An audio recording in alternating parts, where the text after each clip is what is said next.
to another episode in our series on one-source tax provision functionality.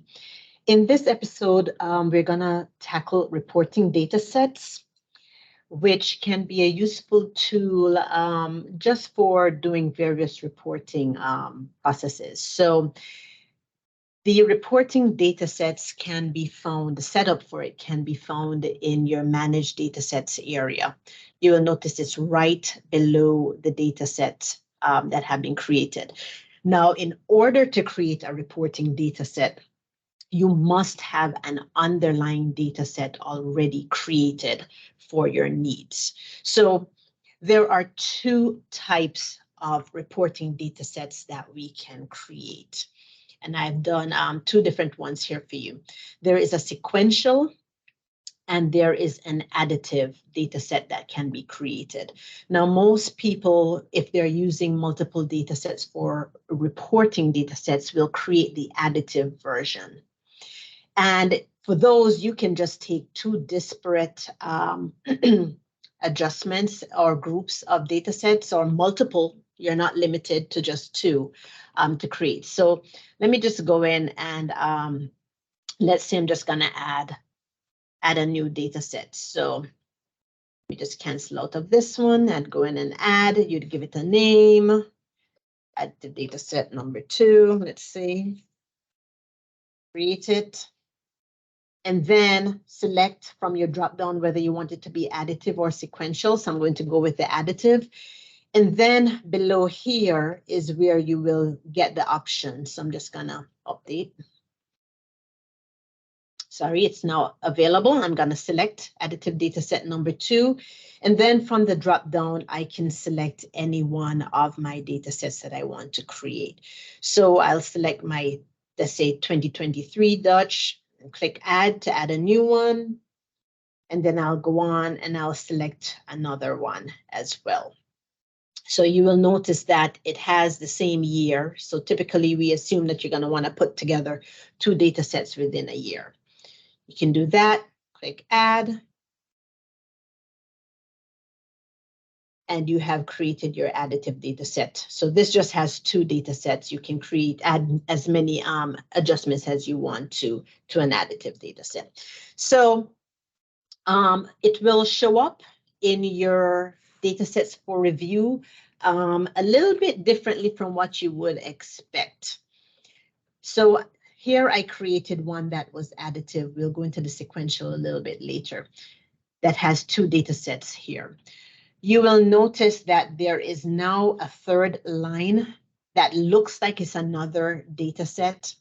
But the key thing to remember here is you will notice there are no units attached to it because here are the two data sets below that I included in my reporting data set. Now, I think one of the most important things to remember around this is the term reporting. It is strictly to facilitate running reports within the system.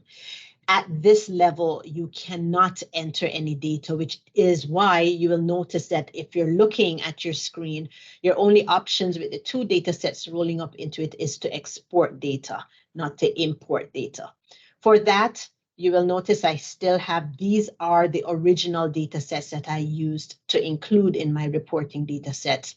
And they have all of the full functionality, including the review button so that you can get to the review and edit screen to add data to it. So if I go, let me just kind of pull up the additive example that I've had. What I want to show is that when we run the reports at the reporting data set level, this is in essence what it looks like.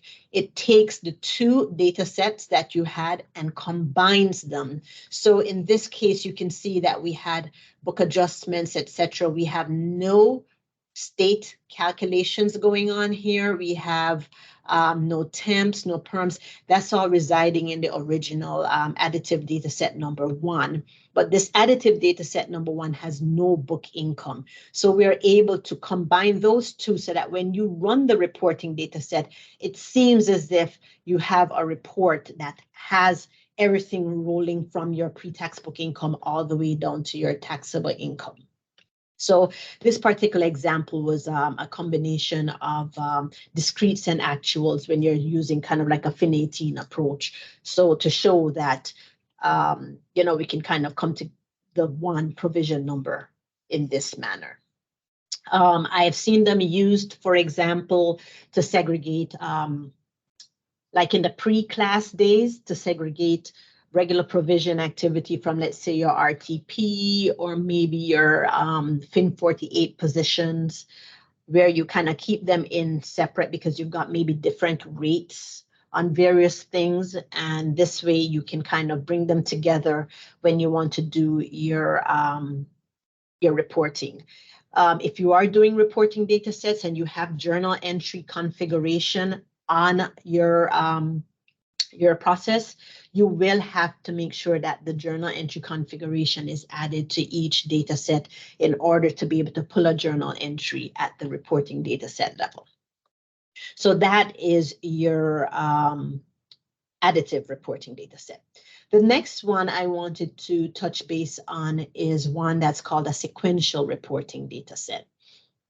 And what this, by sequence, it means, you're going to start with one period and roll to the next. So in many cases, when you are creating a data set, you will notice that when you go to add a data set and create it, it will ask you your fiscal year, but it will also ask you your fiscal period. Most clients are using the full year data set setup, but you have the ability to do quarter only or quarter to date, first 7 months, year to date.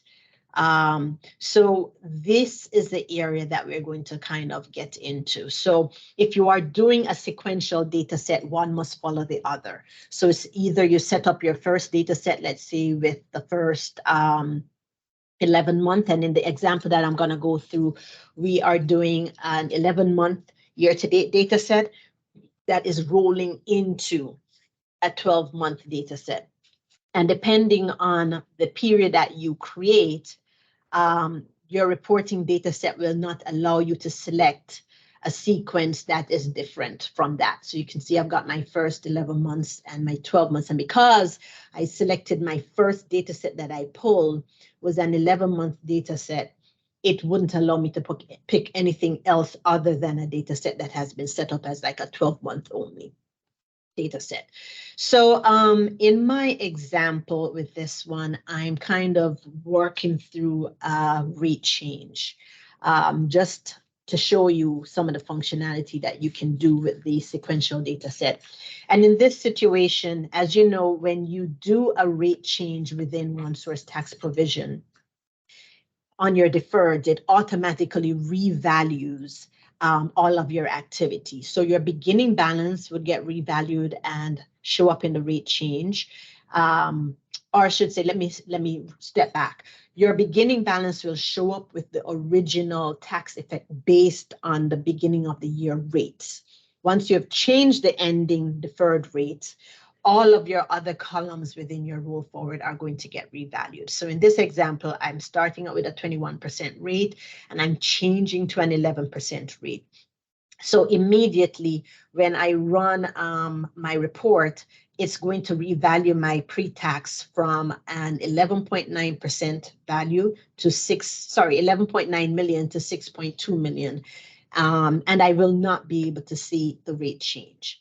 But we sometimes have situations where clients will have cases where your balance sheet only activity, they have a rate change on it and they need to reflect the rate change, not bury it in the ending deferred. So we're using the sequential data set approach to be able to do that. And it's a little bit involved. But in essence, what we have done is in our first data set is we have taken everything that you've got here, your pre-tax, and we've come up to our ending balance. And we've, in essence, then rolled that over. And in our second data set, that month 12 data set is a rolled data set that now has this 42.65 million as the beginning balance. So in our first data set, we've kept everything at 21%, but in the second data set that we created where we rolled it over, we have the ending rate being the 11% rate. And so what that has done is that at the end of the day, it has kind of calculated the rate change that was buried between these two items. As you can see, it's got my beginning balance. I started out with 0, and this was the tax activity, tax affected, the 14 million and the negative 56 million, all tax affected. The actual ending balance, doing it the old way, would have been an 8,957,000 tax impact at the 21%. So when we rolled the net pre-tax balance over, and then apply the 11%, now we are able to get a rate change on that $42 million related to the 10% rate differential. So when we run, you can see my final number out of the sequential reporting data set is that I have no beginning balance, and that you're able to see the tax impact of my activity at the 21%. If I go back here, that's the tax impact at the 21%, but we also spit out a rate change, which is the differential, the 10% differential now is in the rate column versus if you were to do it any other way, it would look basically like this, where everything would be revalued. Instead of seeing 2.985 on your $14 million of tax activity, you would have seen 1.564, and the rate change would have been kind of buried in there.